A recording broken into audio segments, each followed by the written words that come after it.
Assalamualaikum warahmatullahi wabarakatuh.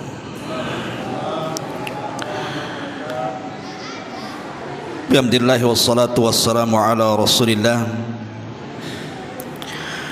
wa ala alihi wa sahbihi wa mawalah wala khair wala hawla wala quwwata illa billahi wa ba'du. Alhamdulillah, di malam hari ini kembali kita bisa melaksanakan salat tarawih berjamaah, dan kita lanjutkan kajian kita masih membahas kisah-kisah Bani Israel. Ma'asyiral muslimin yang dimuliakan Allah Subhanahu wa taala, untuk kisah kali ini tidak terdapat isyaratnya di dalam Al-Quranul Karim, tapi kisah ini tercantum dalam hadis sahih yang dikeluarkan dari Imam Al-Bukhari dan juga Muslim dari sahabat Abi Hurairah radhiyallahu anhu. Mungkin sebagian kita sudah mendengar kisah ini, tapi tidak mengapa kita ulas kembali dan kita ambil hikmah dan pelajarannya. Kisah ini disebut kisah Juraij Al-Abid, seorang ahli ibadah yang bernama Juraij yang hidup di zaman Bani Israel. Abu Hurairah radhiyallahu an menukilkan perkataan Nabi sallallahu alaihi wasallam, lam yatakallam fil mahdi illa thalatha. Tidak ada bayi yang bisa bicara dalam ayunan ibundanya kecuali 3 bayi. Pertama, Isa bin Maryam. Dia bisa bicara saat dalam buayan ibundanya tercinta Maryam bintu Imran. Yang kedua, sahib Juraij yang kita akan kisahkan di sini. Dan yang ketiga, bayinya Masyitah, tukang sisir dari putri Fir'aun. Ketika hendak dilempar bayinya ke dalam kewali yang penuh dengan zait dan minyak itu, tiba-tiba ibunya hampir saja melepaskan keimanannya, tapi sang bayi mengatakan, wahai ibunda, jangan kau sedihkan diriku, karena engkau berada di atas kebenaran. Inilah 3 bayi yang bisa bicara dari bayi-bayi ajaib di dunia. Isa bin Maryam, kemudian bayi yang kita akan kisahkan dalam kisah Juraij, dan juga bayinya Masyitah, tukang sisir putri Fir'aun. Dan kesemuaan adalah keajaiban dan kuasa Allah Subhanahu wa ta'ala. Bagaimana kisah Juraij ini? Juraij ini pada awalnya dia seorang pedagang dan sukses dalam perniagaannya, menjadi orang kaya. Tetapi yang namanya kekayaan itu terkadang datang, terkadang pergi. Itulah sifat dunia. Boleh jadi dunia yang meninggalkan kita atau kita yang meninggal dunia. Akhirnya satu waktu Juraij ini mengalami kebangkrutan, sehingga dia menjadi miskin.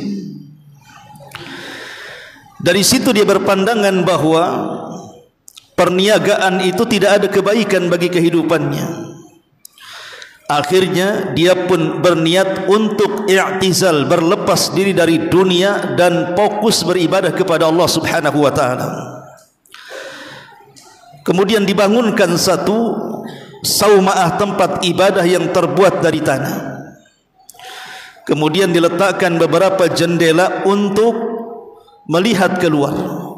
Sejak itulah Juraij tidak pernah keluar dari sauma'ahnya, kecuali dalam hajat-hajat penting saja. Jadi dia beribadah kepada Allah Subhanahu wa ta'ala, tidak ada hentinya di sauma'ahnya ini. Sampai pada waktunya ketika sang ibu berhajat kepada Juraij dalam sebuah keperluan, maka ibunya kemudian memanggil-manggil dan mengatakan, "Ya Juraij, ya Juraiz, wahai Juraiz, kemari. Lah Juraiz ini posisinya sedang solat. Sebenarnya kalau dalam Islam, kalau yang kita lakukan adalah solat sunnah, kemudian dipanggil oleh ibunda kita, maka sebaiknya batalkan solat itu, kemudian langsung datang kepada ibu kita. Karena bagaimanapun seruan seorang ibu itu hukumnya wajib dibandingkan terus menerus di atas solat sunnah. Tapi kalau seandainya kita sedang solat wajib, kemudian ibu kita memanggil-manggil, maka seharusnya memperpendek solatnya, memperpendek bacaannya supaya cepat datang kepada panggilan ibundanya. Tapi Juraiz ini adalah sang abid, ahli ibadah, dan tidak memiliki pengetahuan soal itu. Padahal dia sedang solat sunnah, harusnya dia batalkan itu solatnya. Malah kemudian dalam hatinya Juraiz pun berpikir, kalau saya batalkan solat saya sama dengan durhaka kepada Allah, tapi kalau saya tidak membatalkannya sama pula saya durhaka kepada orang tua. Maka terjadilah perang batin di hati Juraiz ini. Akhirnya dia memilih meneruskan solatnya dibandingkan memenuhi panggilan ibunya. Dan ini kejadiannya berkali-kali. Yang namanya seorang ibu, ikhwan, ini penting antum harus pahami bagi antum yang punya ibu. Seorang ibu itu punya kecemburuan kepada anaknya. Seorang ibu itu punya kecemburuan kepada anaknya. Dia tidak mau anaknya itu berpaling kepada hal-hal yang lain dibandingkan kepada dirinya. Itulah yang mengakibatkan ibunda Juraiz ini marah kepada Juraiz. Tapi semarah-marahnya seorang ibu kepada anak, walaupun dia berdoa keburukan kepada anak, tidak lain dan bukan karena luapan emosi dan kasih sayang. Makanya karena sudah berkali-kali ibundanya memanggil Juraiz asik solat sunnah terus, maka ibundanya berdoa, Allahumma la tumithu hatta yanzura ila wujuhil mumisati. Ya Allah, jangan kau wafatkan putraku Juraiz ini sampai dia melihat wajah-wajah wanita-wanita pelacur. Subhanallah. Nasib baik ibunya tidak mengatakan apa? Ya Allah, jangan kau matikan Juraiz ini sampai dia berzina dengan seorang pelacur. Tidak, ibunya tidak mengatakan begitu. Karena bagaimanapun kesalnya seorang anak, tidak mungkin seorang ibu menjerumuskan kepada perkara dosa besar. Cuma saking kesalnya saja dia mengatakan, ya Allah, jangan kau wafatkan si Juraiz sampai wajah dia melihat wanita-wanita pelacur. Hanya melihat wanita-wanita pelacur. Saking kesalnya. Karena begini, ikhwatu fiddin, muliakan Allah Subhanahu wa taala, doa seorang ibu ini bisa saja mustajab. Sampai ada seorang syekh bercerita, jadi ada anak remaja saking nakalnya, jadi orang tuanya ini marah. Akhirnya mendoakan kepada anaknya dan mengatakan, semoga ada peluru yang bersarang di kepalamu, katanya. Saking marahnya ini seorang ibu kepada anak remajanya ini, terucap kalimat seperti itu. Mudah-mudahan ada peluru yang bersarang di kepalamu, katanya. Rupanya berjalan waktu, anak ini tumbuh menjadi besar dan dewasa. Dan ini kejadiannya di Arab Saudi sana. Ketika sudah dewasa, sudah memang harus mencari pekerjaan, akhirnya dia masuk dalam dunia ketentaraan. Mungkin kalau di Indonesia ini mungkin daftar jadi anggota Polri atau TNI begitu ya. Jadi saat latihan, kawannya ini bermain-main dengan pistol, disangkanya serongsongnya kosong, kemudian diletakkan di kepalanya. Subhanallah, ketika pelatuknya ditarik, rupanya masih tersisa satu peluru di serongsongnya itu. Masuklah peluru ini ke dalam kepalanya, seketika kemudian dia meninggal dunia. Otomatis orang tuanya sedih.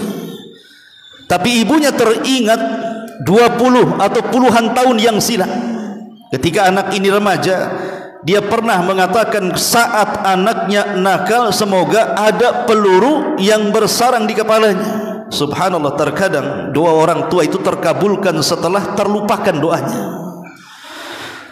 Sudah bertahun-tahun, rupanya baru dikabulkan oleh Allah Subhanahu wa ta'ala. Ini pula yang terjadi kepada Jurayz. Jadi ketika ibunya mengatakan, Allahumma la tumithu hatta yanzura ila wujuhil mumisat, ya Allah, jangan kau wafatkan putraku sampai dia melihat wajah-wajah wanita-wanita pelacur. Subhanallah. Di zaman itu yang namanya orang baik tidak semua orang senang. Sama di zaman sekarang, ada orang yang berbuat baik, tidak semua orang senang dengan kita, apalagi orang berbuat jahat. Karena memang ridha manusia itu sesuatu yang tidak mungkin diraih. Tidak mungkin orang itu mengumpulkan semua manusia suruh cinta kepada kita. Pasti ada yang suka, ada yang tidak. Lah ada orang-orang yang hasad dan dengki kepada Jurayz ini. Akhirnya ingin menghancurkan reputasinya, ingin menghancurkan kehormatannya, kemudian menyewa wanita pelacur agar menggoda sang Jurayz ini. Tapi Jurayz ini juga bukan semata-mata manusia biasa, dia wali daripada wali-wali Allah Subhanahu wa ta'ala. Dia bisa mempertahankan keimanannya. Setiap wanita ini menggoda si Jurayz, tidak mempan. Sampai pada waktunya akhirnya bersiasatlah wanita licik pezinah ini berzinah dengan salah seorang penggembala kambing yang hidup di sekitar saumaahnya Jurayz itu. Berjalannya waktu, hari, minggu, bulan, hamilah wanita ini, kemudian melahirkan seorang anak. Lah ketika kemudian wanita ini melahirkan seorang anak, mulai dia memfitnah Jurayz. Dia bersumpah dengan sumpah palsu di hadapan manusia bahwa bayi yang dilahirkannya adalah bayi sang Jurayz. Ya, Jurayz pun geram akhirnya. Kemudian dia bertanya kepada wanita itu, apa betul bayi yang kau lahirkan adalah bayiku? Kata wanita ini, iya, ini bayimu. Kata Jurayz, aku tidak pernah berhubungan dengan kamu. Tapi tetap wanita licik ini bersumpah bahwa itu bayinya, sehingga memancing orang-orang di sekitarnya marah kepada Jurayz karena tidak mau bertanggung jawab. Disitulah kemudian jatuh kehormatan sang wali Allah ini. Oh, rupanya dia seorang pezina, rupanya dia menghamili anak orang, rupanya dia punya anak hasil zinahnya. Maka masyarakat marah, kemudian menghancurkan tempat ibadah si Jurayz itu. Kemudian setelah dihancurkan tempat ibadah Jurayz ini, Jurayz dilaporkan kepada hakim yang ada di daerah itu. Kemudian ditangkap. Kemudian diinterogasi, apakah engkau memang betul menggauli wanita itu, menghamilinya, dan itu adalah putramu? Tetap Jurayz tidak mengakui karena memang tidak bersalah. Dia tidak melakukannya. Sampai akhirnya sang hakim pun memvonis Jurayz dan akan dihukum mati. Karena hukuman di zaman itu seperti itu. Ya. Kalau di zaman sekarang biasa aja, nggak dihukum ya, malah sengaja dihamili anak orang pula. Akhirnya kemudian sang Jurayz pun pulang. Di tengah perjalanan dia melewati, mungkin bahasa kita ini lokalisasi, tempat wanita-wanita remang-remang, tempat wanita gelap-gelap gitu ya, wanita pelacur. Kemudian dia berhenti di depan lokalisasi itu. Kemudian berteriak Jurayz ini kepada wanita yang mengklaim dia dihamili oleh dirinya. Dan Jurayz mengatakan, mana wanita yang mengaku berzinah denganku dan punya anak? Tiba-tiba wanita itu keluar dan membawa bayinya. Lah dari sini Jurayz kemudian mengumpulkan manusia bahwa dia tidak bersalah. Dan dia minta izin kepada manusia di zaman itu untuk mengambil wudhu dan sholat 2 rakaat. Di sini juga sebuah pelajaran bahwa salat itu adalah perkara penting dalam kehidupan kita. Kalau kita ada masalah berat, segera salat. Itu yang diajarkan Nabi SAW. Kata Hudzaifah ibnul Yaman radhiyallahu an, kana an-nabiy sallallahu alaihi wasallam idza hazabahu amrun fazi'a ila shalah. Rasul itu kalau ada masalah yang genting, tidak bisa keluar dari masalah itu, maka Rasul langsung salat. Kenapa? Karena tahu bahwa masalah itu datang dari Allah dan Allah yang akan menyelesaikannya. Maka salat itu menghubungkan tali kita dengan Allah Subhanahu wa taala. Ketika Jurayj selesai salat, kemudian Jurayj pun memanggil bayi itu untuk diletakkan di hadapannya. Kemudian dicubit dan mengatakan, "Man abuka ya gulam?" Siapa bapakmu sebenarnya? Di sinilah keajaibannya, tiba-tiba bayi ini bicara, kemudian mengatakan, "Abi ra'al ghanam." Bapakku adalah penggembala kambing. Coba kalau kita bisa mencubit setiap bayi bisa bicara dan mengatakan siapa bapakmu, apa enggak heboh satu dunia tuh. Ya. Ma'asyiral muslimin yang dimuliakan Allah Subhanahu wa taala. Tapi kan bayi yang bisa bicara, kata Abu Hurairah, cuma 3 saja, walaupun ada yang lainnya. Kalau hari ini ada bayi bisa bicara, yakinkan di belakang punggungnya ada baterainya. Ma'asyiral muslimin yang dimuliakan Allah Subhanahu wa taala. Ketika kemudian bayi itu berbicara dan mengatakan ayahku penggembala kambing, barulah kemudian manusia sadar yang tadinya sudah merobohkan tempat ibadah Jurayj, mereka minta maaf. Kemudian mereka berjanji untuk membuat tempat ibadah yang terbuat dari emas, supaya Jurayj lebih senang lagi untuk beribadah kepada Allah. Tapi Jurayj menolaknya, tidak mau. Dia hanya ingin bangunkan kembali tempat ibadahnya sedia kala. Saya tidak mau lebih daripada itu. Karena memang tujuan dia menciptakan atau membangun tempat ibadah itu ingin menjauh dari dunia. Kalau tempat ibadahnya terbuat dari emas, bukan menjauh dari dunia namanya, mendekat kepada dunia. Makanya dia tidak mau bangunkan sedia kala. Maka manusia pun kemudian berbondong-bondong membangunkan tempat ibadah yang mereka sudah hancurkan. Dari sini Jurayj mengatakan, inilah doa ibuku, katanya. Inilah doa ibuku yang Allah Subhanahu wa taala kabulkan. Kemudian Jurayj mengatakan, ya Allah, nasib bayi ibuku tidak mengatakan, ya Allah jangan kau wafatkan Jurayj sampai dia melakukan perzinahan. Sebab kalau ini yang didoakan ibunya, pasti terjadi kan begitu. Tapi ibunya tidak mendoakan seperti ini. Dan ini juga pelajaran bagi setiap orang tua, semarah apapun kepada anak, jangan mendoakan doa buruk. Lihat Imam Sudais dalam biografinya. Imam Sudais ma'ruf, hampir semua imam-imam ingin meniru suaranya. Imam Sudais dalam biografinya ketika waktu remaja nakal juga sama dengan kita. Namanya anak remaja, nakal juga, terkadang membuat jengkel ibundanya. Tapi ibunda Imam Sudais ini selalu mengatakan, ya Sudais, daripada engkau nakal sebaiknya idhab ilal haram, pergi kau ke haram, semoga Allah jadikan imam di situ. Selalu ibunya kalau marah kepada Sudais ini selalu ngomong begitu, sebaiknya kau pergi ke haram sana, semoga Allah jadikan kau imam di sana. Subhanallah, berjalannya waktu, siapa yang tidak kenal Imam Sudais? Apalagi di bulan Ramadan, suaranya ditunggu-tunggu, kunutnya ditunggu-tunggu. Itu berkat daripada doa ibunya. Padahal ibunya berdoa sedang marah tuh. Macam mana ibunya berdoa sedang ikhlas? Sedang marah saja mustajab. Maka antum begitu, kalau marah sama anak, pergi ke daerah ilmi sana, semoga jadi imam, gantikan Abu Humairah di sana umpamanya, ya. Supaya Allah Subhanahu wa taala memberikan terbaik kepada anak kita. Ma'asyiral muslimin yang dimuliakan Allah Subhanahu wa taala. Setelah kemudian tempat ibadah itu dibangun, kemudian Jurayj kembali menjadi ahli ibadah, maka nama Jurayj tersebar kemana-mana. Maka dikenallah dalam sejarah sebagai Jurayj al-Abid, Jurayj ahli ibadah. Pelajarannya di sini apa? Pelajarannya di sini bahwa birrul walidain itu lebih diutamakan dibandingkan sholat sunnah. Walaupun hanya panggilan ibundanya, walaupun panggilan itu kita sudah tahu, alah paling orang tua nyuruh ini itu perkara remeh, jangan diremehkan walaupun perintahnya tidak berat. Contoh umpamanya dalam kisah seorang alim, seorang ulama muhadditsin namanya Syuraih.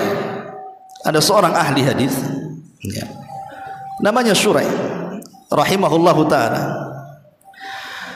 Jadi Syuraih ini ketika dia sedang mengajar hadis, murid-muridnya datang dari mana-mana. Tiba-tiba dia sedang mengajarkan hadis surah ataupun Haywah ibn Shuraih, Haywah ibn Shuraih. Haywah ini tiba-tiba dari sayup-sayup mendengar ibunya sedang memanggil dia. Ya Haywah, ya Haywah, katanya. Langsung Haywah pun menutup kitab hadisnya dan mengatakan kepada murid-muridnya, terserah kalian, apakah kalian mau menunggu setelah aku datang kepada panggilan ibuku atau kita liburkan kajian?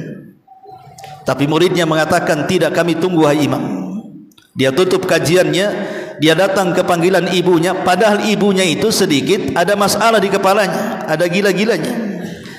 Tapi tetap Haywah ini mendatangi panggilan ibunya, rupanya hanya disuruh apa? Memberi makan ayam. Jadi disuruh memberikan makan ayam, padahal dia sedang mengajar hadis. Dia sedang berceramah, tahu-tahu disuruh ngasih makan ayam. Tapi bagi Haywah ibn Shuraih rahimahullahu ta'ala, panggilan ibu itu wajib hukumnya, sementara mengajar itu bisa saja fardu kifayah atau mungkin sunnah. Makanya kenapa kemudian dalam Al-Quran sendiri disyaratkan, Allah mengatakan fala taqul lahuma uffin wala tanharhuma, jangan kau katakan kalimat uff.